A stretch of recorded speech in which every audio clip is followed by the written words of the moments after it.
Yajibu aidan ta'allumu dawa'i amradil qalbi kal hasad. Nggak cukup belajar fikih aja, harus belajar ngobatin hati. Ini hati ada penyakitnya nih. Kita demam, bingung nyari obat. Kulit kita luka berdarah, bingung nyari obat. Hati kita sakit, nggak pernah kita obati. Padahal kita ngadap Allah bawa hati ini. Illa man atallaha biqalbin salim. Mukanya jerawatan, bingung.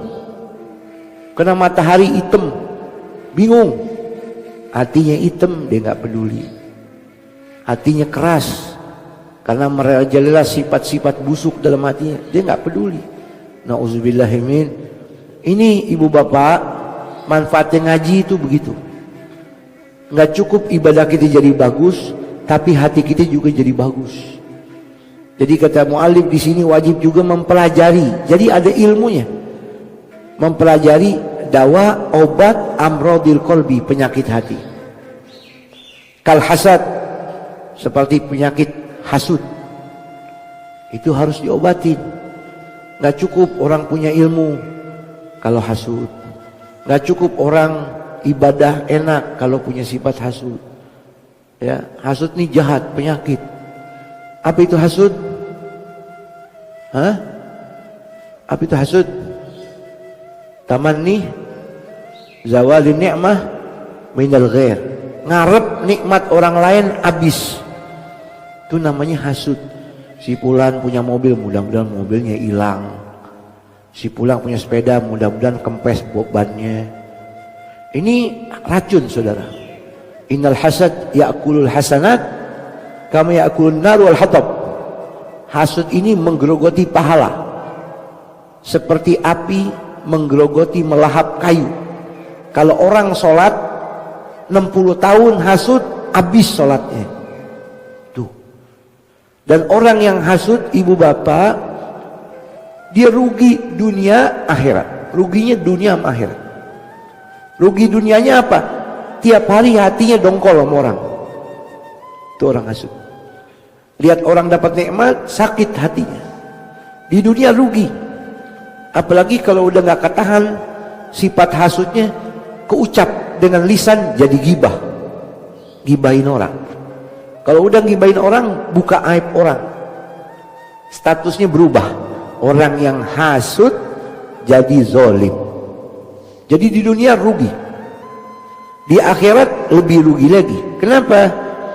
Pahalanya semua habis. Jadi parcel. Dikasih ke orang yang dia hasud, dikasih ke orang yang dia zalimi. Nih parcel pahala punya aneh buat ente. Jadi orang yang hasud dunia akhirat rugi. Orang yang dihasud untung dunia akhirat. Di dunia ini orang yang hasud hartanya makin tambah. Tuh. Jadi kalau kita hasud sama orang, bukan malah hilang harta dia, malah bertambah. Tuh. Orang yang dihasud di dunia untung. Kalau dia berdoa, kabul. Kenapa? Dia mazlum. Digibahin, dibuka aibnya, dihasutin, dia mazlum.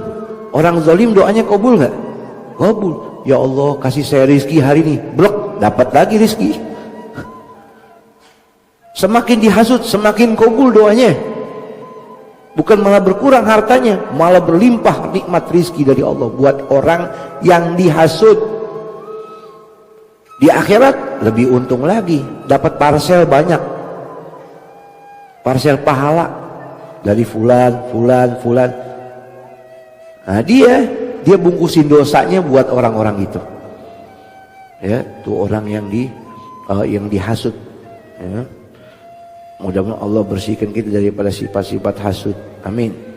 Penyakit yang dahsyat nih. Dan orang hasud dosanya besar, saudara. Kenapa besar? Karena dia kecewa dengan takdir Allah. Dia murka. Allah ngasih rezeki ke si fulan, dia nggak suka. Berarti dia nggak suka sama siapa? Sama pemberi rezeki yang maha adil. Allah maha adil nggak? Ini orang hasud, dia protes sama Allah. Dan orang yang hasud itu temennya iblis. Iblis tuh ngarepnya orang mukmin kena bala, kena musibah. nggak dapat kebaikan. Sama orang hasud itu sama iblis. Nauzubillahimin. Jadi harus dipelajari. Obatnya apa, Bib? Lawan.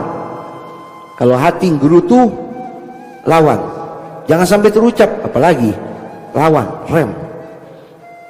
Ya, percuma kita hasud nggak ada untungnya.